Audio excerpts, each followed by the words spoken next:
اليوم يا بنيتي جيتك بواحد الكريمه الذوق بيستاش. شنقول لك من اليوم ما تزيديش تشريها من برا. شوفي البنه سهله اقتصاديه. شنقول لك عليها يا بنيتي؟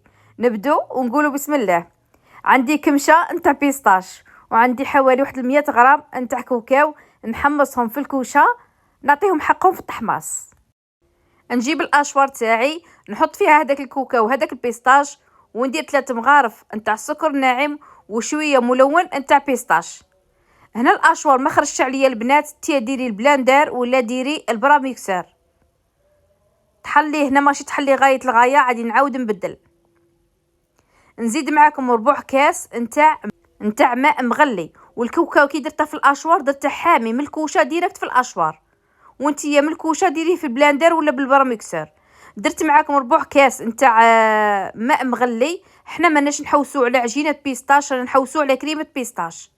نزيد لها الزيت كيما راكم تشوفوا 2 مغارف، وعادي نبدل. نروح للبلاندر هنايا، ندير معاكم البنات الكريمه تاعي، ونزيد معاكم. دخلت لي حوالي نص كاس نتاع ماء مغلي.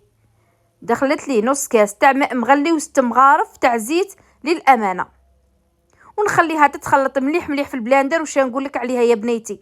تخدمي بها كاع انواع تاع الصابلين تاعك، تاع الحلويات تاع العيد، تعمري بها سيليكون. شعدي نقول لك الحلوه اللي تخدميها بها بنينه، تجي بنينه وتجي شابه وزينه، ما عندي ما نقول لك. وما تنسيش يا بنيتي باش تبارطاجي الفيديو والوصفه لصحابتك وحبيبتك، ومرحبا بك الزينه وتهلي لي في روحك.